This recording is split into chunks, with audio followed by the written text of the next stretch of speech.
Hey everyone, it's Alex, and welcome to the Marvel Snap Decks of the Week, the weekly series where I showcase the top 11 best decks in Marvel Snap. And if you'd like to support the content, now more than ever, consider hitting that like button. Not only is it free and it helps tremendously with the YouTube algorithm, but I'm going to make a suggestion. I think you should be hitting the like button, not just for this video, but for all the Snap creators out there right now, because honestly, Snap viewership is way down. The game is slowing down significantly, and anybody that's watching Snap content, engage with the community, and obviously making Snap content, they're allies, and we want them in this community, and we want them to be successful. And so not just on my videos, but on everyone making Snap videos, try to go out of your way to hit the like button, because it does help tremendously, especially in these rougher times where viewership is significantly down over the past.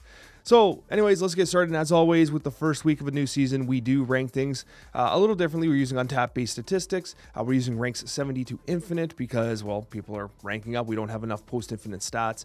And also, it's worth noting that we are prioritizing cube rate right now as opposed to strictly the win rate. But at any time there's like a close cube rate but then a very high win rate on one deck, I will rank that slightly higher. Just also note that we do have bot inflation, but the stats are way down compared to like past bot seasons. Like, they've drastically increased the difficulty of the bots. I'm sure you guys have felt that in the ranking process. You still get a couple throw bots here and there, but like there's some actual scam bots out there still, and they retreat much more frequently, which is kind of annoying, to be honest with you. But anyways, yeah, the bot stuff, they're giving away less cubes now, which makes the overall cube rates slightly lower, although there's still some inflationary pressure there. Now, what I will say is I'm really happy with this budget-based deck. It is Cerebro 2, and honestly, it is an absolute banger. And if you're missing anything because like your relatively new collection level, like even something like an Iceman will go in there, you know what I mean? Like, there's so many options for C2. Echo's pretty good right now because of the amount of ongoing that's being played, but largely, like, honestly, Goose is fantastic as well. Goose does a great job of protecting your Cerebro and stuff from Cosmic Ghost Rider. It protects it from Enchantress. Goose is a pretty cool play. This deck does perform well. I love the Storm synergy, like Storm into Brood. Like, you win that lane no matter what. Like, there's nothing they can do to compete there. But yeah, and Shadow King is a low-key winner with some of these popular decks out there, especially there's a lot of buff stuff going on right now, and Shadow King will completely reset their buffs while also getting pumped by Cerebro Mystique, right? So this deck is honestly a fantastic one. It's relatively inexpensive, and honestly, you could absolutely get to infinite with this deck. And it's a Series 3 and below deck. So yeah, budget C2, one of the best decks you can be playing right now if you're looking to rank up. And it's running a 59% win rate and a 0.81 cube rate. And then we're going to go to the top 10. Now, this is going to be Bullseye running a 59% win rate and a 0.77 cube rate. Now, this version of Bullseye is a little different. It's actually running the Prodigy. I don't actually prefer this version of Bullseye. And as I've always said, like, even if you're missing something like a Frigga or you don't want to play Prodigy, I still think the Zola version is kind of fun too. Because what you can do is you can play Dawkin and then you can Zola the Dawkin. You'll replicate the Dawkins and then you'll have additional shards in the hand, and then your Bullseye can discard those shards. And you have 3 of them, so it's a triple proc on the Dawkin power, which is pretty fantastic. And that's assuming that you'll get more benefit from Scorn in hand and obviously Swarms and stuff like that as well. So really like this deck. The Prodigy side, it's an interesting cook. I think it obviously does give increased verticality. It does do some really interesting things. I just don't prefer it. It feels a little more overkill than necessary, and it wouldn't surprise me if this is kind of like a more of a flash in the pan, and the more traditional Bullseye just kind of continues to just propel itself forward in the meta. Despite the fact that they did nerf Bullseye, this deck still represents a very strong option for those looking to get to infinite. We go to number 11, and it is Iron Wiccan. This is a pretty cool deck. This is a deck that features a ton of tech. It actually has the prior Super Premium Season Pass card in Silver Surfer First Steps. I like the idea of having something like an Iron Patriot, which is then followed up by the likes of Negasonic. Also, bear in mind, you have the Quicksilver, which can kind of set up a lane beneficially for the Iron Patriot. Wiccan continues to be one of my favorite cards in the game, if not one of the top cards in the game, despite being nerfed several months ago from a 4-7 to a 4-6. Stardust being used as this is kind of like it's not quite a tech slop deck. We have an actual top performing tech slop deck, but Stardust is kind of like low key sliding into some decks. Like, while being like the 12th card, it's still getting in there, which is kind of fascinating. And you got the RNG of Emperor Hulkling. I do like the LDS here as well. ultimately, it's a strong list. It's a strong list, and I'm liking that Merlin is seeing some play as well, because Merlin is probably one of the most underappreciated cards in Marvel Snap right now. So if you're looking to play something interesting with some solid cards, and honestly, I'm always looking for a reason to play Copycat. Copycat still remains one of my favorite cards in Marvel Snap, and especially while you're ranking up, there's a lot of like ongoings. You're hitting Iron Men, you're hitting like really high value targets, Gores, right? So I really do like what Iron Wiccan can do, and specifically, I do like the Copycat, which is one of my favorite cards in Marvel Snap. I've already said that about like 15 cards this video, but Victoria Hand. Victoria Hand's not one of my favorite cards in Marvel Snap. I do like it though, but it is running a 58% win rate at 0.83 cube rate. Still solid stats overall. This once again is running the Negasonic Fenris package, which to my surprise has continued to be viable despite the massive nerf to Fenris Wolf. Like Fenris Wolf got absolutely nerfed, like to oblivion, I thought, and it seems as though it's holding on. Now the play rates of these decks are down, like they've significantly gone down, but statistically they're still doing very well. Like I think this game had like 380 games played or something, which is fine. We try to stay above 250 generally speaking, so it's not like on the cusp of being too low, but it's a good list. It's just you don't have the line of Fenris into Negasonic, which was so popular, but you still maintain the line of Iron Patriot into Negasonic, which is pretty cool. You also have Gladiator, you have Shang-Chi, of course, you have the Killmonger. You have a lot of ways to generate value for your Fenris Wolf offensively, while also wiping out things like the Hood and stuff like that. But yeah, this deck is great. I've always loved it. If you're missing something like Frigga, you could consider something like Merlin. I like Merlin for flipping things like the Hood and stuff like that. It's up to you. But at the end of the day, Victoria Hand running a 58% win rate and a 0.83 cube rate is pretty solid overall. Coming in at number 7 at a 61% win rate and a 0.81 cube rate is going to be a new version of Ongoing. Surprisingly enough, we do have Stardust in this deck as well. If you don't have Stardust, there's a plethora of options that you can consider here. But what I like about this deck and in my testing was, honestly, you have the Captain America Sam Wilson, you have the Captain America itself, you have the Captain Carter, who doesn't get the buff from the shield, and it's one of those things that like I'm still up for debate on. But what I like about this deck, honestly, is the Moonstone line of being able to play like Moonstone into unironic original Mr. Fantastic, which provides a lot of power to the periphery lanes. It's a fun deck, honestly. Like I do like it. I love Ravonna so much.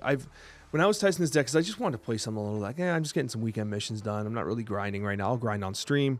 I ripped some of this, and I was having so much fun, man. Like I forgot the enjoyment of Ravonna into stuff like Iron Man and Mystique turn 6, where all of a sudden you're just doubling power all over the place, especially when you're doubling the Mystique underneath a Moonstone, which is you double the doubling, and that's kind of cool, right? And it's a lot of power. So I do think this deck is really good. It's relatively, cost effective if you're someone who's getting kind of new to the game. Yeah, it has some expensive pieces. Stardust, I think, is ultimately cuttable here, and you can easily replace it.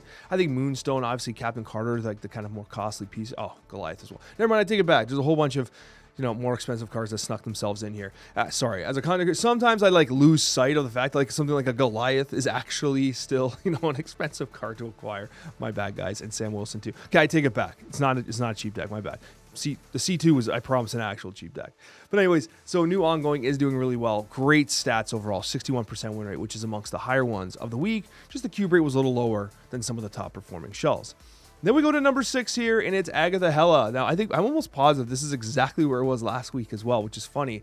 And I have been playing against this quite a bit. This is gaining in popularity, 60% win rate, 0.82 cube rate. And, it's Redshift, man. Redshift has completely revolutionized the way Agatha is being played. You have Agatha here. You have the Blink Hela lines as well. It's crazy the amount of power this deck puts up. It's actually kind of wild. I've been, trying to play around with, Morgan Le Fay, and it just doesn't work the way this deck works. This deck is extremely clean, and I've even seen versions of this that run Gambit Grandmaster to double pump a Gambit while also playing a Hela. It's crazy what you can do with this deck. But anyways, 60% win rate, 0.82 cube rate. It's doing really well. I get it. Some people just don't want to play Agatha Redshift, but let's just pay some kind of credence to the fact that Redshift has completely changed the way Agatha's played. It's a legit deck now. Going to number 5 there, we're going to go to Agamotto Tech. Now, this is a tech slop deck, and it's running Agamotto, and honestly, I haven't had a chance to play this one yet because this one just kind of popped up. It has 200 and I think 60 games on it on Untapped. Like it's relatively new, but 59% win rate, 0.84 cube rate, solid stats, absolutely. But the thing I love about it is you have the Agamotto E-Tree, which was unironically being played a lot in the Agamotto season. Like, we started with Agamotto and we're like, wow, this dilution kind of sucks. Then you add E-Tree and you're like pulling the skills out of the deck, and it's actually pretty good, right? And then you have, of course, you have the Mobius and Mobius, you have the Stardust, you have the Cosmic Ghost Rider, a ton of tech. And I would argue that Copycat is largely tech as well. And you got a little bit of cringe too, because you got the Iron Patriot and the Negasonic, which is now becoming a de facto combination, as you can tell from the other decks we've discussed already. So, is this deck good? Yes, it absolutely is good. And Agamotto, I think, is low-key a good card, but like, it's a card that I'm kind of unconvinced on. The effects are super good. Obviously, you got the Bolts of Ballsack, and you got the Winds of Tomb. Like, those are all effective, but it's the dilution that kills me, man. It's the dilution that makes the Agamotto feel bad, and E-Tree helps with that. But you're diluting the deck, and then you're hoping to draw E-Tree. I don't know, man. I find it stressful playing decks like this, because whenever you're working with dilution, especially since, like, yeah, like Thanos dilutes the deck, but you're also drawing through thanks to the stones. Like, Agamotto doesn't do that. The skills don't draw, right? So it feels like the engine stalls more often with Agamotto. So anyways, let me know your thoughts. Agamotto, I still feel like, despite making a deck like this and being good overall and having good stats, it just doesn't quite feel great right now. You know what I mean? I don't know. Maybe I'm wrong. I've been wrong before. But that's my take on Agamotto. Now we go to, I don't see the things there. Oh, we have Buff Surfer. Now we're actually talking about two different Surfer decks today. They're different enough with different approaches that I want to talk about both. I don't usually do that. I usually take like the top performing version of an archetype and run with it. But this version of Surfer has great stats. It's a 61% win rate, 0.86 cube rate. Absolutely phenomenal. What I love about this is it does have Herbie. Herbie's been one of those cards where, like, it felt like it came out in a season where it was a super good card, but there's just so much power creeping nonsense that season that Herbie kind of got forgotten about, especially with Mr. Fanta First Steps being a 2-drop. Herbie just didn't have like the space to occupy his own slot. Now that Fanta is a 3-cost, Herbie start making some decks. Obviously, when Herbie's getting buffed and he doubles his power, that's particularly beneficial. You also have the likes of the Human Torch First Steps here, and of course Viv Vision, which is the brand new card in Marvel Snap, and the Silver Surfer First Steps, which is going to be part of the prior Super Premium Season Pass. I just like the design of this deck, honestly. Anytime you're playing Okoye, Fastos, and stuff, like, I'm here for that. Like, I like it, right? So this is a fun list that I think is worth playing. Newly buffed Chavez, I think, is actually good. You have 1-5 stats, +3. Anytime +3 has been on a card, it's been borderline OP. And here, if you hit the Brood, well, obviously it's more than just +3. It's +3, +3, +3, right? So it's like a crazy statted card. Really like this deck. Wanted to feature it. Let's talk about the top 3. We do have Negative running a 58% win rate and a 0.91 cube rate. Not much to say here. I mean, Negative always kind of makes these top cube rate style lists at the start of the season. Continues to be an excellent choice. There has even been moments where competitively Mr. Negative has done particularly well in post-infinite against players. I don't know who's staying in these 4 and 8 cube Negative games. I mean, I've done it for content a few times, but I usually come out on top because I've got a plan, damn it. But overall, man, these decks, they're great at scamming bots because you go into turn 5 usually throwing a location, right? Because you got a Negative out there, so you're losing one. You kind of manipulate the board state so the bot thinks, oh, I can snap on this. But the bots have gotten savvier. They've definitely increased the difficulty of the bots. And so I feel like you're getting less net cubes from them, which makes sense. That's why we have a 0.91 as opposed to like the 1.14 we had like 3 seasons ago or whatever it was, right? There's definitely a difference there. And this is where it showcases, like, there is definitely a difference in the amount of just positive cubage you're getting from bot inflation. Like, there's definitely a difference in these past 2 seasons. Like, I feel it. I'm sure you guys do as well. And you see it in the stats in something like a Negative. But yeah, nothing much happening here. This is pretty much the stock list that's been happening. The latest addition to it has been Esme. But overall, this is exactly what you would expect it to be. But the next 2 decks are not what you expect them to be, because coming in at number 2 is a deck that I just did a video on and I absolutely loved. And it's Moira Destroy. Guys, I don't know how to say it. So first of all, I was surprised that once some of the aggregate stats started coming in, we got more stats. 62% win rate, 0.88 cube rate. That's phenomenal stats. When I recorded the video, the version I was running, which is a little different. This one has the Hulk Buster. I was running Agony and stuff like that. So my deck was a little different. I still think the Agony might be better, but I mean, the stats don't lie, I guess. But long story short, I will tell you that Moira X is a fantastic card. Okay, we're seeing evidence now of its actual power, and that's why I always say wait till the end of the week, see how it's performing before you FOMO in. This card is so fun, man. Like, the design is so good. Second Dinner, you guys did a great job here. Moira X is a fun, well-designed card that really showcases like just how awesome Marvel Snap's like graphically and like the way it's engaging to play. Like, it is such a well-designed card. Honestly, they knocked it out of the park the way it plays. So for that reason, if you play Destroy and you like Destroy, then you absolutely, I think, can roll on Moira X. Like, this is evidence that Moira X is a solid card. Now, yes, you do have the X23, you have the Nico here, but this is a relatively inexpensive deck, right? Destroy has always been one of the most budget-friendly decks you can play. As I said before, Hulkbuster, Agony, you can kind of swap those out, see what you enjoy. I tend to enjoy the Agony. But long story short, Moira X, absolutely worth it, I think, because I was already impressed, and now we have some stats to back it up. Will it have legs in Post-Infinite? Will it be the kind of thing you see at Golden Gauntlet tournaments? Man, I mean, I have no idea. Time will have to tell, right? But Moira X is certainly showcasing its power potential. So yeah, that card, I came away so impressed with the play. I mean, all the cards so far this season have been good. Like, even, although C3 didn't make the top here, maybe next week with Bastion coming out it might, but like, even the Omega Sentinel, man, I had fun with it. Like, what a good card. Like, these are really well-balanced, well-designed cards. I mean, maybe a little spicy on the balance side, to be honest with you. But Moira Destroy coming in hot, and that's what we were looking forward to be honest with you, because I think the card is a really well-designed card. The number one deck of the week, I kind of hinted at it before.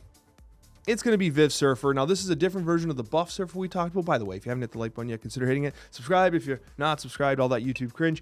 But Viv Surfer, 62% win rate, and now finally we have a deck over the 1 cube threshold here as we go to rank up. 1.05 cubes overall. Viv Vision, like, what can I say? It is a strong card. It's a good card, and it does not surprise me that it's doing well in Surfer. This particular version of Surfer has less buff-based stuff, like you don't have the Chavez. You're running Surge in this one here. It's just a good deck. That's it. Like, this is a high-performing, solid shell. Captain Carter, no surprise. Captain Carter's doing particularly well in these decks. And Captain Carter and Viv Vision actually do provide some synergy there, right? Because if you play something like Forge into Viv Vision, that's cool. But if you play Forge into Captain Carter, then Viv Vision, yeah, you're giving up a proc.